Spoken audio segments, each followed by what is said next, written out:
आजिर अनुचिंता निज माँ बापा चरण में एते शक्ति अच्छी जे तुमे जेते नईब जीवन में सेते अधिक ऊपर को उठिब।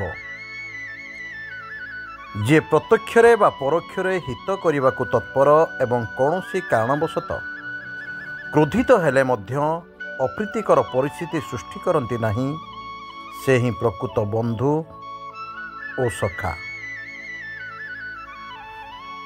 जन्मरू केही कार शत्रु बा मित्र नुहंती, मनुष्यर आचार आ व्यवहार ही शत्रुता और मित्रता सृष्टि होता है।